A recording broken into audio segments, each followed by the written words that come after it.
देख रोमांटिसिज्म रे कौन कहला कहला एहार अन्य नाम हूँ शैरवाद। शैरवाद कौन मु बुझेबी व्यस्त होनी। फ्रांस और रोम उभय राष्ट्र थिला जेपरी साहित्यिक धारार प्रवर्तन और प्रवाहर गिरिजुगल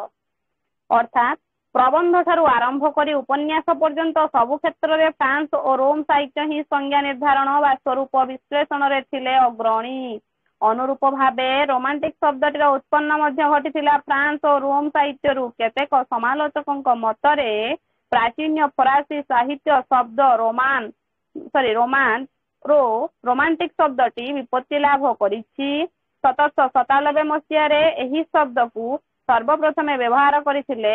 कैलिगेल तांको लिखित 125 पृष्ठा व्यापी आलोचना रे। आउ केतेक आलोचक माने मत व्यक्त करती जे इंग्रज साहित्यिक लोगान पर्सलाल स्मिथ तांको रचित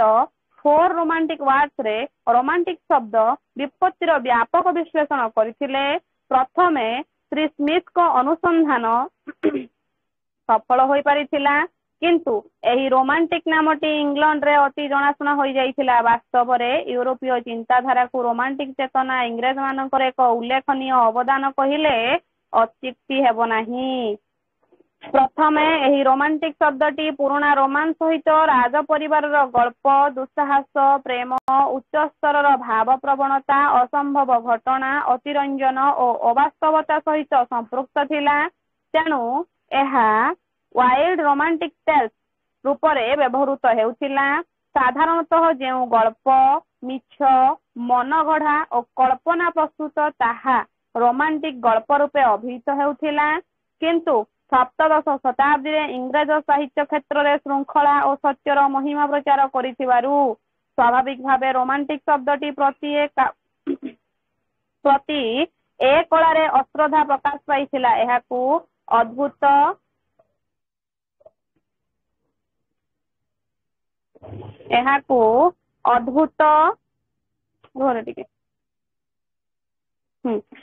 अद्भुत और पिलाड़िया अर्थरे मध्य व्यवहार करागला। किंतु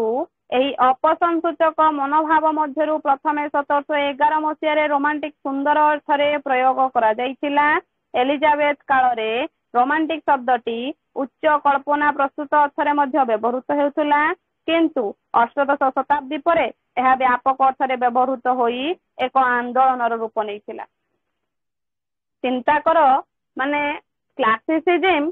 केवल जे व्यापक परिसर को नहीं ता नुह रोमांटिसिज्म मध्य नहीं पाश्चात्य काव्य तत्व विवर्तन मध्य नहीं। अर्थात पाश्चात्य काव्य तत्व विवर्तन सहित रोमांटिसिज्म क्लासिसिज्म वास्तववाद अस्तित्ववाद समालोचना साहित्य सबु किछि जिनिस अंगांगी भावे जड़ित। से मु कहली मोड 10 ब्लॉक 1 2 3 4 जेतिकटा टॉपिक अछि सत्य जमिति गोटिए मुद्रार दुईटी पार्श्व सदृश। पुणी कहले संज्ञा देख कौन कहले कहले जदि आमे रोमांटिसिज्म रो संज्ञा देखिबा को जिबा तबे रोसुंक मतरे प्रकृति राज्य को प्रत्यावर्तन हेउछि रोमांटिसिज्म। बुझाई देले रोसो कहले जदि तमे रोमांटिसिज्म ता बुझिबो प्रकृति पाखरु आमे फेरी जिबा। प्रकृति राणी जोठी अछि आमे सेठी को फेरी जिबा। सेठी पई तो राधानाथ राय लिखि देले चिलिका। सेठी पई तो माधवमान सिंह विभिन्न प्रकार काव्यर सौध को निर्माण करिदेले। काहेकि ना प्रकृति राणी पाखु एमाने प्रत्यावर्तन करिसंती। फेल्पस कहिथिले रोमांटिसिज्म हेउछि एक आवेगपूर्ण विस्फोरणता। आपणी बुझाई देले रोमांटिसिज्म माने कोन मन भितरे एक सिहरण जागृत हेबा मन भितरे प्रेमर स्पृहाटा जागृत हेबा। ए जो रोमांटिक चेतनाटा आसिला बा मन मध्यरे जागृत हैला सेटा से कोन कहिले ना आवेग जनक प्रति जणे कोन हबो आकर्षित हबो। आवेग धर्मी उपरे नेले सी किए नेले ना फेल्पस कहले। एटा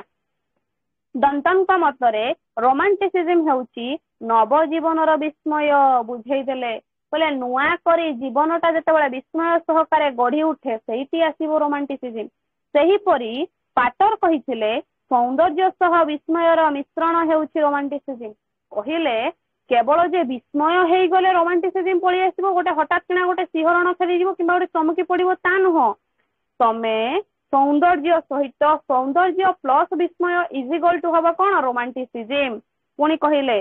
एवं गेटे कहिथिले क्लासिक साहित्यर सुस्थ लक्षण किंतु रोमांटिक चेतना हेउची रुग्णतार लक्षण बुझाईदेले ठीक गेटे बढ़िया कथा कहले कौन कहले कहले क्लासिक साहित्य गोटे सुस्थ साहित्य को बुझेइबो गोटे सरल साहित्य को बुझेइबो गोटे सावलील साहित्य को बुझेइबो काहे कि ना सेटा गोटे सौध आकार रे जाई थाए सेटा गोटे सौध आकार ऊपर को उठी उठी की पळै गला किंतु जदि रोमांटिक चेतना बुझीबा ताले कौन करिवो रुग्णतार लक्षण को देखा जीवो एग्जांपल जेते बेले मन भितरे प्रेमर स्पृहाटा जाग्रत हुए रोमांटिक चिंता चेतना आसे जेते बेले प्रेमटा सक्सेसफुल हुएनी सेते बेले कौन हुए विभिन्न प्रकार रोग देखा दिए कोठी मुंड बुलेगी पड़ी गलानी तो कोठी खाइबा रुचुनी विभिन्न प्रकार चिंता चेतना मन को आसे आसे ना आसेनी कि रे आसीनी ना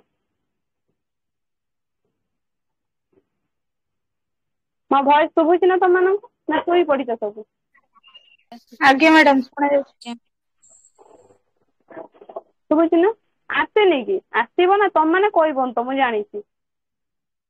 तापर देखो कौन कहले पुणी कहउचंती कहले एठी कौन ना गेटे कथा कहले सही परी कर कहिथिले परी कहानी रो लिखन शैली होउची रोमांटिसिज्म बुझे देले कहले परी राइजर कहानी होउची रोमांटिसिज्म सही परी आहुरी अनेक आलोचक समालोचक माने ही रोमांटिसिज्म रो विभिन्न संज्ञा मान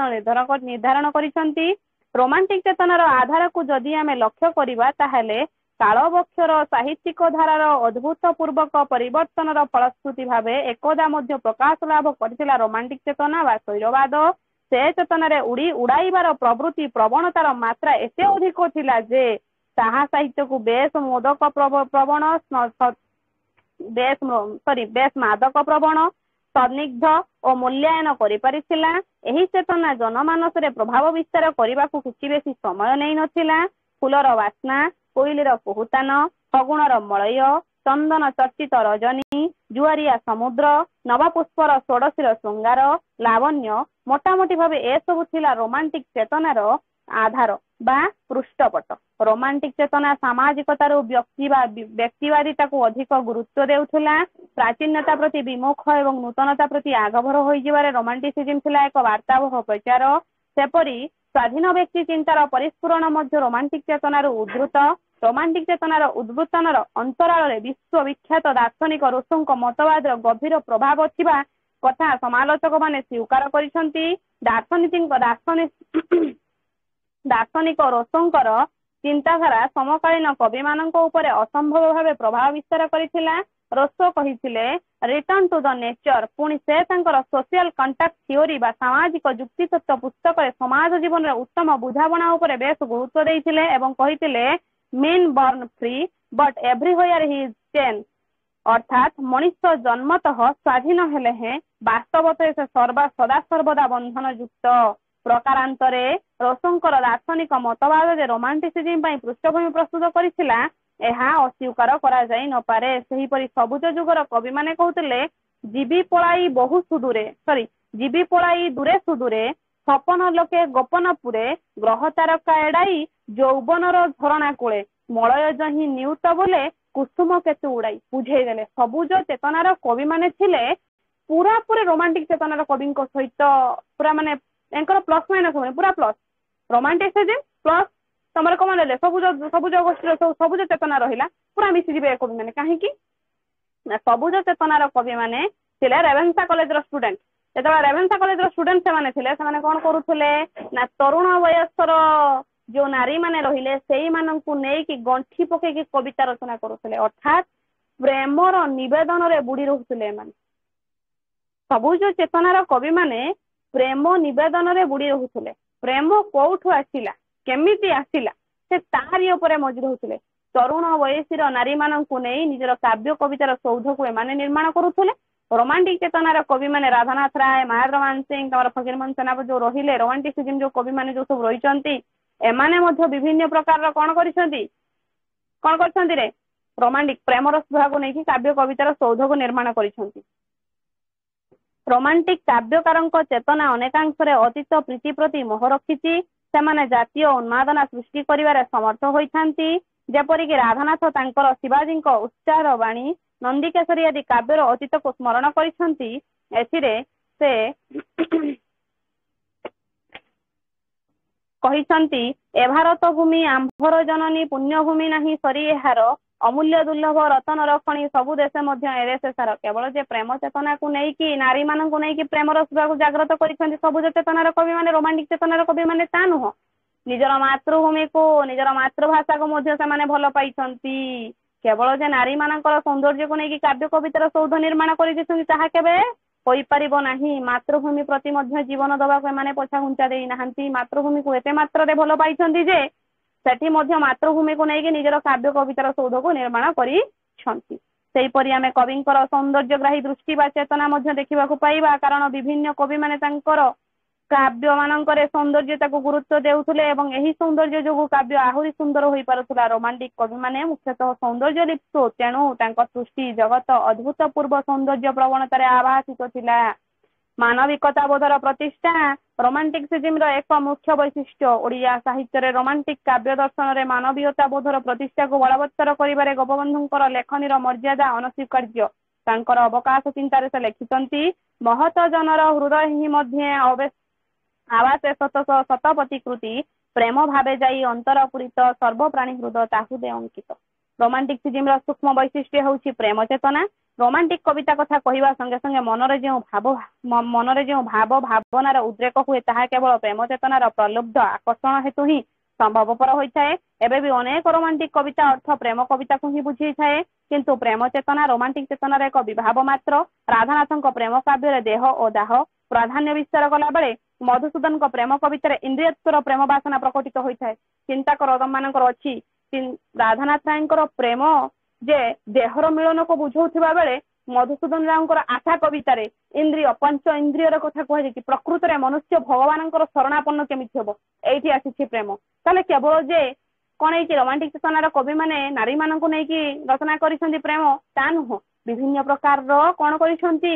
प्रेम निवेदन कहा पाखरे करिसेंती भगवान पाखरे भी सेमाने करिसेंती निज आवेगानुभूतिर प्रकाश निमित्त कवि अन्य कौन चरित्र को माध्यम